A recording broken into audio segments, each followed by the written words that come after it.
बच्चों, आज हम आपका नया चैप्टर चालू कर रहे हैं मैथ्स में, चैप्टर 9, जिसका नाम है सम एप्लीकेशंस ऑफ ट्रिग्नोमेट्री। हम इससे पहले आपका कौन सा चैप्टर कर चुके हैं स्टार्ट। इससे पहले हम कर चुके हैं, हमने इंट्रोडक्शन टू ट्रिग्नोमेट्री बहुत टाइम पहले कर लिया है। तो आज हम कर रहे हैं सम एप्लीकेशंस ऑफ ट्रिग्नोमेट्री। हमारा लेक्चर है 157। ये चैप्टर चालू करने से पहले हमको कुछ बातें ध्यान रखनी पड़ेंगी जो कि हम चैप्टर 8 में सीख के आए हैं। तो एक तरह से हम रिवीजन करेंगे, ठीक है। तो सबसे पहले हम राइट एंगल ट्रायंगल बनाएंगे। हमने जैसे चैप्टर 8 में सीखा, तो चैप्टर 8 में हमने सीखा था राइट एंगल ट्रायंगल है। तो देखो ये राइट एंगल है, ठीक है। सो हमेशा ट्रिग्नोमेट्री राइट एंगल ट्रायंगल में ही होता है, पहली बात तो वो, ठीक है। सो देखो राइट एंगल ट्रायंगल में ये जो राइट एंगल है, तो राइट एंगल के सामने वाले को क्या बोलते हैं? हाइपोटेनस। राइट एंगल के सामने वाले को हाइपोटेनस बोलते हैं। और ये एंगल है, एंगल थीटा, ठीक है। राइट एंगल के सामने वाले को हाइपोटेनस बोलते हैं, ये एंगल थीटा है। थीटा के सामने वाले को ऑपोजिट बोलते हैं, ठीक है। सपोज यहाँ थीटा होता, सपोज यहाँ एंगल होता, तो इसके सामने वाले को ऑपोजिट बोलते हैं, ठीक है। कैसे, मैं आपको बताती हूँ। सपोज जैसे ये ट्रायंगल है, ठीक है। सो देखो ये तो राइट एंगल, ये फिक्स है, ठीक है। राइट एंगल फिक्स होता है, तो ये हाइपोटेनस हुआ राइट एंगल के सामने वाला, ठीक है। राइट एंगल के सामने वाला हाइपोटेनस हुआ, ठीक है। अच्छा, अब एंगल क्या होता है? एंगल, तो देखो अगर ये एंगल रखोगे, सपोज अगर ये एंगल है, तो इसके सामने वाला क्या होगा? ऑपोजिट। और जो बचा वो एडजेसेंट। फिर से देखो, सपोज ये फिर से ये राइट एंगल ट्रायंगल, तो इसके सामने वाला तो हाइपोटेनस हुआ, ठीक है। ये एंगल, सपोज ये एंगल है, तो इसके सामने वाला क्या होगा? ऑपोजिट, ठीक है। तो रहा कौन सा? ये एडजेसेंट, ठीक है। तो इस तरह से फिगर में थीटा के हिसाब से ऑपोजिट डिसाइड होता है, ठीक है। मतलब थीटा के सामने वाला ऑपोजिट होता है हमेशा। और ये राइट एंगल। अच्छा, तो इससे रिलेटेड हमने थोड़े से फॉर्मूलास याद किए थे, देखो यहाँ पे। सो देखो ABC, ये क्या है? एक राइट एंगल ट्रायंगल है। क्या है? Right angle triangle. Right angle triangle में देखो, राइट एंगल के सामने वाले को हाइपोटेनस बोलते हैं। सपोज ये थीटा है, ठीक है। सो थीटा के सामने ऑपोजिट को ऑपोजिट बोलेंगे, थीटा के ऑपोजिट को ऑपोजिट, और जो बचा वो एडजेसेंट, ठीक है। सो साइन थीटा क्या होगा? Opposite upon hypo. Sine theta होगा opposite upon hypo. Cos theta क्या होगा? एडजेसेंट अपॉन हाइपो, ठीक है। Tan theta opposite upon adjacent. Sine theta होता है opposite upon hypotenuse. Cos theta होता है adjacent upon hypotenuse. Tan theta होता है ऑपोजिट अपॉन एडजेसेंट, ठीक है। कॉसेक थीटा क्या होगा? कॉसेक थीटा साइन थीटा का उल्टा होता है। कॉसेक थीटा साइन थीटा का उल्टा होता है, ऑपोजिट अपॉन हाइपो का हाइपो अपॉन ऑपोजिट, ठीक है। Cos theta adjacent upon hypo है, उसका ऑपोजिट, उसका उल्टा क्या होगा? Hypo upon adjacent. Tan theta opposite upon adjacent, उसका उल्टा क्या होगा? Cot theta adjacent upon opposite. मतलब sine theta opposite upon hypo, cos theta adjacent upon hypo, tan theta opposite upon adjacent. Cosec इसका उल्टा, hypo upon opposite, hypo upon adjacent, adjacent upon opposite, ठीक है, इसका उल्टा। अच्छा, अब यहाँ देखो साइन थीटा किसका इनवर्स होता है? Sine theta 1 upon cosec theta का। Cos theta 1 upon sec theta का। Tan theta 1 upon cot theta. ये सारी आपको चीज़ें याद रखनी है, ठीक है। अभी ये जो चैप्टर चालू कर रहे हैं, ये वाला जो चैप्टर 8 की चीज़ें वो याद रखनी है। इसके अलावा एक टेबल हुआ करती थी, ठीक है, ट्रिग्नोमेट्रिक रेशियोज की टेबल। कैसे होती थी वो? 0 degree, 30 degree, 45 degree, 60 degree, 90 degree, ठीक है। सो कैसे होता था? Sine A, cos A, tan A cosec A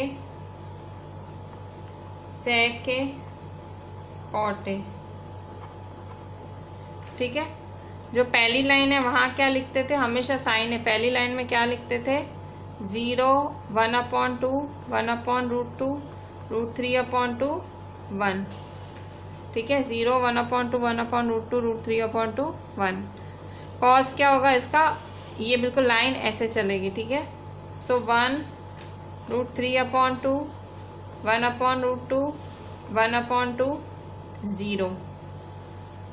ठीक है, सो 0 अपॉन समथिंग, 0 अपॉन समथिंग क्या होगा, साइन अपॉन कॉस। देखो tan क्या होता है, साइन अपॉन कॉस होता है, तो 0/1 0।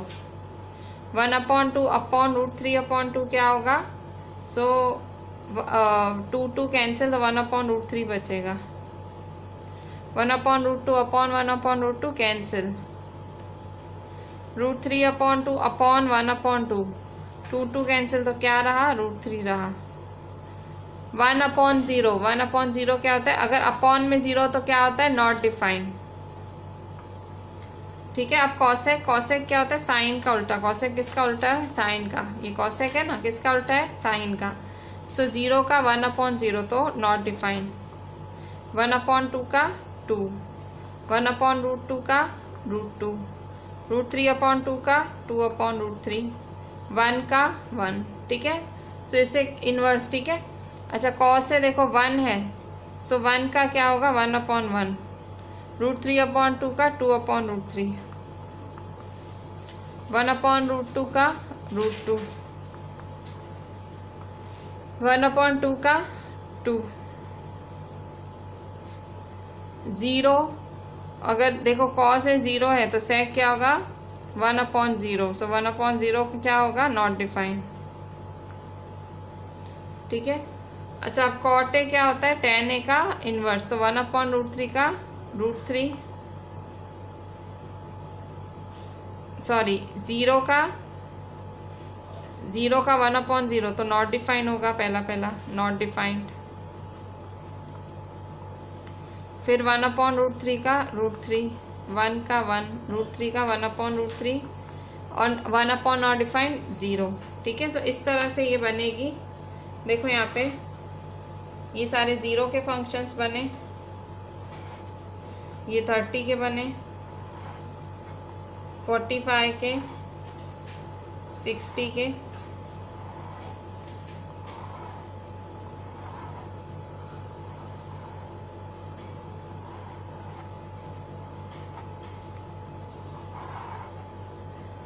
तो इस तरह से आपकी ये टेबल बनेगी। ठीक है, इस तरह से बनेगी। 0 1/2 1/√2 √3/2 1। कॉस से उल्टा होगा, 0 मतलब ये ऐसे उल्टी साइकिल चलेगी, 1 इधर, √3/2 इधर, 1/2 इधर, 1/2 0 इधर। ठीक है, tan A इसका upon 0/1 0, 1/2 upon √3/2 1/√3, 1/√2 upon 1/√2 1, √3/2 upon 1/2 √3, something upon 0 not defined. ठीक है, कॉसेक क्या होता है, साइन का इनवर्स। 0 का 1/0 नॉट डिफाइंड, 1/2 का 2, 1/√2 का √2, √3/2 का 2/√3 और 1 का 1। ठीक है, सेक क्या होगा, 1 का 1, √3/2 का 2/√3, 1/√2 का √2, 1/2 का 2, 0 का 1/0 तो नॉट डिफाइंड। और कॉट क्या होगा, कॉट इसका इनवर्स, 1/√3 का √3, 0 का नॉट डिफाइंड, 1 का 1, √3 का 1/√3 नॉट डिफाइंड का 0। ठीक है, साइन कॉस और tan लिख लेने हैं, फिर सेक कॉसेक कॉट खुद ही आएगा। ठीक है, अब ये सारी चीज़ें आपको इस चैप्टर में काम आने वाली है। ठीक है, तो अब हम चालू करते हैं ये चैप्टर बहुत ईजी है। जैसे जैसे क्वेश्चंस आएंगे मैं आपको समझाती जाऊंगी और आपको समझ आता जाएगा। बच्चों ये सम चालू कराने, ये एक्सरसाइज चालू करने से पहले एक दो चीज़ें बता दूँ, सिर्फ छोटी सी चीज़ है।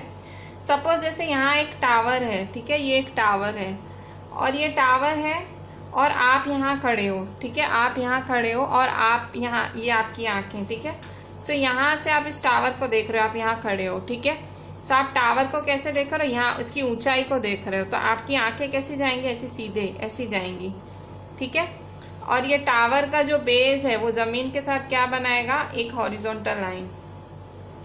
तो देखो आपकी जो आंखें हैं, ये आंखें हैं टावर के टॉप के साथ एंगल ऑफ एलिवेशन बना रही है। क्या बना रही है, एंगल ऑफ एलिवेशन, ठीक है। सो ये है ऑब्जेक्ट, यहाँ मतलब यहाँ सब ये टावर है, यहाँ ऑब्जेक्ट भी समझ सकते हो, ठीक है। सो ये एंगल ऑफ एलिवेशन हुआ। सो इसे कहते हैं एलिवेशन। जब आप नीचे से ऊपर देखते हो, ठीक है, जब आप नीचे से कुछ ऊपर देखते हो, एलिवेशन, एलिवेट मतलब ऊंचाई की तरफ जाना। तो जब आप नीचे से ऊंचा देखते हो तो उसे हम कहते हैं एंगल ऑफ एलिवेशन, ठीक है। सो ये हुआ एंगल ऑफ एलिवेशन,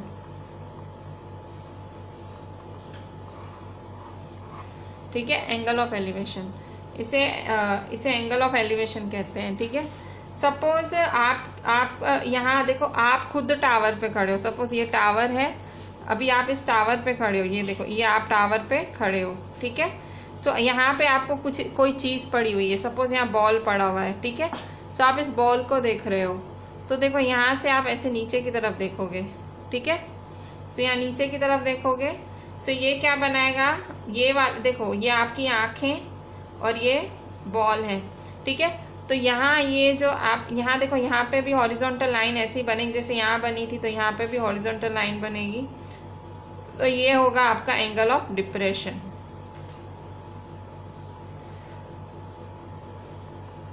पर आपको पता है ये पैरेलल लाइंस है, देखो ये और ये क्या है, पैरेलल लाइंस। तो पैरेलल लाइंस क्या बनाती है, ऑल्टरनेट एंगल जेड बनाती है। तो देखो ये थीटा है, तो ये भी क्या होगा, थीटा, ठीक है, ये ऐसे थीटा बनाएगा, ठीक है। पैरेलल लाइंस क्या बनाती है, जेड, ये थीटा है तो ये भी थीटा, ऑल्टरनेट एंगल्स बनाती हैं, ठीक है। एलिवेशन क्या होता है, नीचे से ऊपर देखना, डिप्रेशन मतलब ऊपर से नीचे देखना, ठीक है। और ये हॉरिजॉन्टल के साथ थीटा बनाता है, ठीक है। सो इसे ये ऑब्जेक्ट है,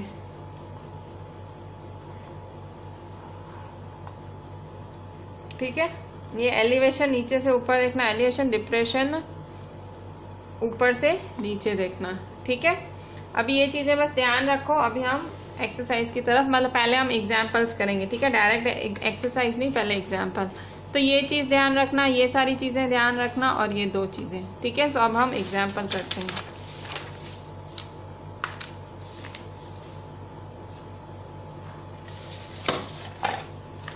एग्जाम्पल 1 देखो, एग्जाम्पल 1 है आपका पेज 198 पे, पेज 198 पे है आपका एग्जाम्पल 1। सो एग्जाम्पल 1 क्या बोल रहा है, a tower stands vertically on the ground, एक टावर ग्राउंड पे खड़ा है। From a point on the ground, from the point on the ground मतलब ग्राउंड की एक पॉइंट से, which is 15 metre away from the foot of the tower, tower के foot से 15 मीटर दूर है। The angle of elevation of the top of tower is found to be 60 degree. Find the height of the tower. ठीक है, so height of the tower मतलब ये A B find करना है। अब मैं एक एक लाइन पढ़ूंगी और मैं वैसे फिगर ड्रॉ करूंगी, ठीक है। सो मैं सॉल्यूशन लिख रही हूँ एग्जाम्पल 1 का। एग्जाम्पल 1 है पेज 198 पे, ठीक है। सो पेज 198,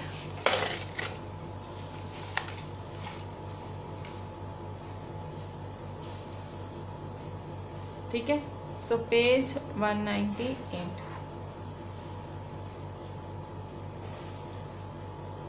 क्या बोल रहा है पेज 198 पे, एग्जाम्पल 1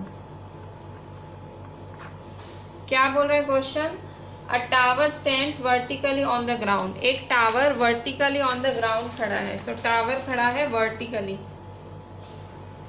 तो ऐसे बनाएंगे, ठीक है। वर्टिकली मतलब इस तरह से कुछ,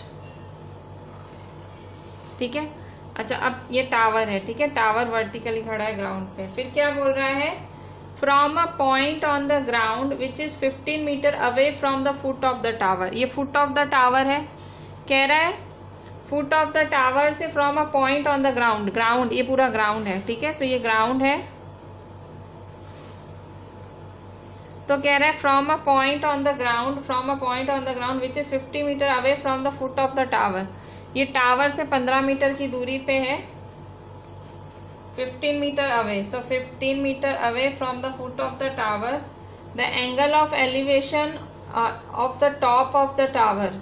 एंगल ऑफ, अब एंगल ऑफ एलिवेशन कैसे होता है, हम यहाँ नीचे से ऊपर देखते हैं। क्या बोल रहे हैं, angle of elevation of the top of the tower, मतलब आप ऊपर की तरफ देख रहे हो। सो एंगल कैसे बनेगा, ये,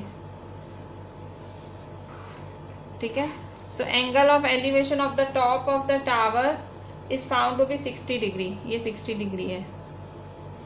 find the height of the tower, तो आपको ये फाइंड करना है। So let height of the tower be h, ठीक है। So let h be height of tower, ठीक है। अच्छा, अब क्या है, h अगर हाइट ऑफ टावर है, आपको h फाइंड करना है। तो देखो एक नोन है, नोन कौन सा है, ये पता है और ये नहीं पता है, तो इन दोनों के बीच में रिलेशन बनाओ। तो देखो ये राइट एंगल है, सो ये सामने वाला हाइपोटेनस, ये थीटा है, ये ऑपोजिट, और जो रहा वो एडजेसेंट, ठीक है। सो किसके बीच में रिलेशन बनेगा, नोन और अननोन। सो ये अननोन है और ये नोन है, ठीक है। सो ऑपोजिट अपॉन एडजेसेंट के बीच में रिलेशन बनेगा, ऑपोजिट अपॉन एडजेसेंट के बीच में रिलेशन। सो ऑपोजिट और एडजेसेंट क्या होते हैं, ऑपोजिट अपॉन एडजेसेंट के बीच में बताओ कौन सा रिलेशन, टेन का बनेगा ना। So tan, opposite upon adjacent क्या होता है, टेन होता है ना। So from the figure tan 60 degree is equal to opposite upon adjacent, ठीक है। सो अब क्या करोगे, tan 60 क्या होता है, tan 60 अभी अभी मैंने आपको पूरी टेबल कराई थी। tan 60 होता है √3, ठीक है। टेबल में देख लो, tan 60 √3 होता है। फिर ऑपोजिट क्या है, ऑपोजिट, तो यहाँ देखो मैंने ये ऑपोजिट क्या है, h, सो h। √3 क्या है, ओ एडजेसेंट क्या है, तो एडजेसेंट है 15 मीटर, सो 15, ठीक है। सो जो डिवाइड में सामने जाके क्या आ जाएगा, multiply. So therefore 15 √3 is equal to h, so therefore h is equal to 15 √3 metre, ठीक है। सो ये था आपका एग्जाम्पल 1, ये बहुत ही सिंपल था, मतलब सिंपल आपको height of the tower find करनी थी। So the height of the tower is 15 √3 metre, height of the tower is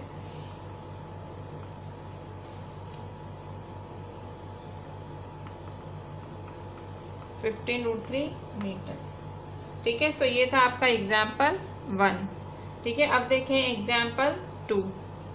so example 2 क्या बोलता है, पहले क्वेश्चन अच्छे से समझ लेते हैं।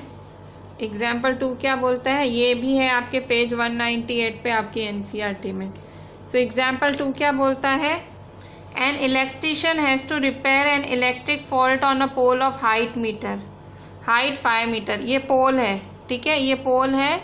इस पोल से एक फॉल्ट है, इस पोल में एक खराबी आई है, कहाँ आई है, 5 मीटर का पोल है। She needs to reach a point 1.3 metre below the top of the to undertake repair work.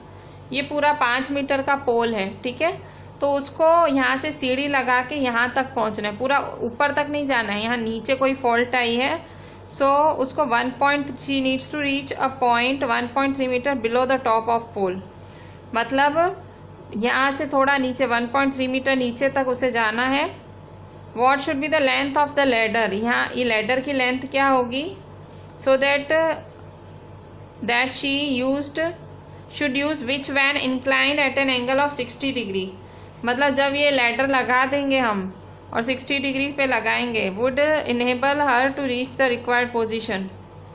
Also how far from the foot of the pole should she place the foot of the ladder, pole से वो ladder कितनी दूर रखे।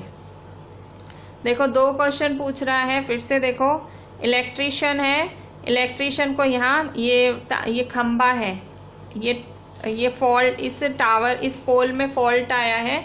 सो इस पोल में fault सुधारने उसे ऊपर चढ़ना है। पोल की हाइट क्या है, 5 मीटर, पोल की हाइट 5 मीटर है और उसे 1.3 मीटर बिलो द टॉप, मतलब 1.3 मीटर इसके नीचे जाना है रिपेयर वर्क करने। What should be the length of ladder, इस लैडर की लेंथ क्या होनी चाहिए, that she use which when incline at an angle of 60 degree, तो यहाँ 60 degree would enable her to reach the required position. ठीक है, सो कितना चढ़ेगी कि उसको जहाँ पहुँचना है वो पहुँच जाएगी। How far from the foot of the pole should she place the foot of the, और ये भी फाइंड करना है कि ये हाउ फार मतलब कितना दूर, from the foot of the pole, ये पोल का फुट है, foot of the pole, should she place the foot of the ladder, मतलब ये दोनों कितनी दूर पे रखेगी। ठीक है, तो दो चीज़ें फाइंड करनी है। पहला तो आपको फाइंड करना है कि भाई लैडर की लेंथ कितनी है, और दूसरा कि ये दोनों के बीच में डिस्टेंस क्या है। मतलब यहाँ आपको दो अननोन है। ठीक है, ये भी अननोन है, ये भी अननोन है। तो हम कैसे करेंगे बच्चों? अभी हम एग्जाम्पल 2 हमने पढ़ा, अभी हमें एक एक पॉइंट पढ़ के आपको ड्रॉ करके बताती हूँ। An electrician has to repair an electric fault on a pole of height 5 metre. So उस एक पोल पे एक फॉल्ट आया है। सो ये पोल है, ठीक है, सो ये पोल है, हाइट 5 मीटर है। सो ये ए, ये बी, पोल का हाइट क्या है 5 मीटर है। ठीक है, so an electrician has to repair an electric fault on a pole of height 5 metre. ये 5 मीटर है। ठीक है, she needs to reach a point 1.3 metre below the top of the pole. उसको कहाँ पहुंचना है? 1.3 मीटर नीचे पहुंचना है। ठीक है, यहाँ मतलब यहाँ पहुंचना है इसको। सो ये समझो डी पॉइंट है। सो यहाँ इसको यहाँ 1.3 मीटर पहुंचना है। ठीक है, सो 1.3 मीटर। ठीक है, अच्छा अब क्या बोल रहा है? 1.3 metre below the top of the pole to undertake the repair work. What should be the length of the ladder? Ladder की लेंथ क्या होनी चाहिए? अब यहाँ देखो सीढ़ी यहाँ रखेगा, ऑब्वियसली यहाँ पहुँचनी है तो इसको यहाँ सीढ़ी रखनी पड़ेगी। तो यहाँ सीढ़ी रखी है। सो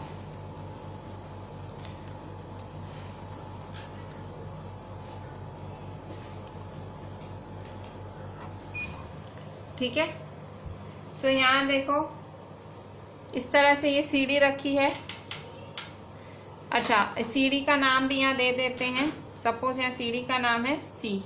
ठीक है, अच्छा अब यहाँ देखो और क्या बोल रहा है? What should be the length of the ladder. तो आपको ये length of the ladder find करनी है। तो सपोज एल है, length of the ladder L है, तो length of the ladder find करनी है। That she use to use which when inclined at an angle of 60 degree to the horizontal. Ladder कह रहा है इंक्लाइंड की गई है, यहाँ से हॉरिजॉन्टल से लैडर ऐसे रखी गई है तो ये 60 डिग्री बना रही है। ठीक है, ये नीचे से ऊपर जा रहा है तो 60 डिग्री बना रही है।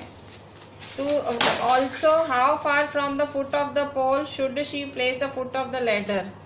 यहाँ से यहाँ ये लैडर कितनी दूरी पे रखेगी। ठीक है, यहाँ से ये भी फाइंड करना है। ठीक है, ये ग्राउंड का भी फाइंड करना है। सो दो चीजें फाइंड करनी है। देखो ये राइट एंगल हुआ। अब यहाँ देखो ये हाइट ऑफ द पोल है और ये इसको यहाँ पहुँचना है। ठीक है, सो ये यहाँ फॉल्ट है, देखो यहाँ फॉल्ट है तो इसको यहाँ पहुँचना है, इसको इतना नीचे पहुँचना है। तो बताओ ये कितना होगा?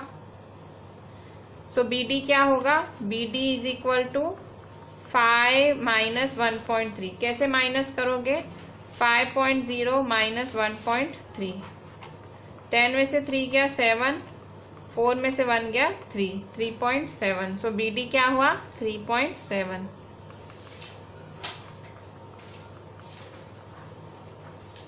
ठीक है, बी डी हुआ 3.7। अच्छा अब ये आपका 3.7 आ गया।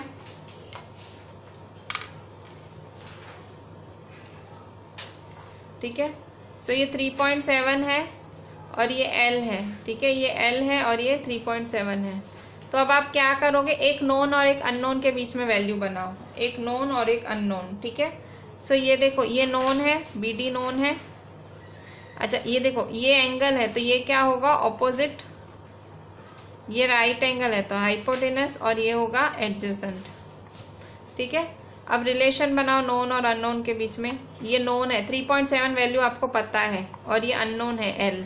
सो ये क्या है? ऑपोजिट। ऑपोजिट और हाइपो क्या होता है? साइन। ठीक है, सो लिखो sine 60। So in triangle BDC, in triangle BDC sine 60 degree is equal to opposite upon hypo.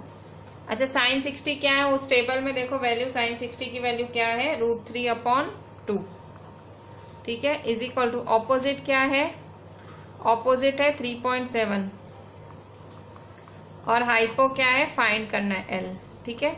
So therefore L ऊपर ले जाओ, 3.7 √3 नीचे लाओ और 2 जाएगा इधर। क्या किया, उल्टा पुल्टा, इसको यहाँ ले गई, इसको यहाँ ले गई और इसको डिवाइड, ठीक है। एल इधर गया, 2 इसके साथ मल्टीप्लाई में, √3 आया डिवाइड में, ठीक है। अच्छा अब सॉल्व करेंगे तो देखो अपॉन में √3 हो तो उसको सॉल्व कर लेना चाहिए। तो कैसे करेंगे, √3 को रैशनलाइज कर लेंगे। रैशनलाइज पता है ना क्या होता है, पहले इसको सॉल्व कर लेते हैं। 3.72 जा 2 7 जा 14, 2 3 जा 6 7, ठीक है। मैंने सिंपली मल्टीप्लाई कर दिया 3.7 और 2 को, ठीक है। 3.7 और 2 को मल्टीप्लाई किया, 2 7 जा 14, 2 3 जा 6 7, 7.4 अपॉन √3, ठीक है। तो अब √3 का क्या करेंगे, √3 मल्टीप्लाई डिवाइड करेंगे। सो 7.4 √3, नीचे √3 ऊपर भी √3, ठीक है। अच्छा अब क्या करेंगे, सॉल्व करते हैं। So therefore L is equal to √3 3 होता है, 7.4 इंटू √3/3, ठीक है। अच्छा अब √3 की अप्रॉक्स वैल्यू क्या होती है, √3 की अप्रॉक्स वैल्यू होती है 1.73। तो हम 1.73 करके सॉल्व करेंगे। तो यहाँ √3 की वैल्यू हमें पता है, हमें पता ही है कि √3 1.73 होता है, ठीक है। अगर पता ना हो तो ये दिमाग में बिठा लो कि √3 क्या होता है, 1.73। तो 7.4 इंटू 1.73/3,